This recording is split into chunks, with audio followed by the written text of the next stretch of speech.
ప్రపంచమంతా కూడా ఈ గుడ్ ఫ్రైడేని ఎంతో భక్తి భావంతోనూ భక్తి శ్రద్ధలతో క్రైస్తవులందరూ కూడా జరుపుకుంటూ ఉన్నారు.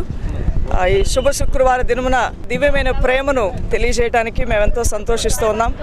ఆ దేవాతి దేవుడే మరి భూమి మీదకి మానవ రూపంగా వచ్చి ఆయన తన ప్రేమను తన యొక్క రక్షణను మానవులకి ఆయన బయలుపరిచాడు.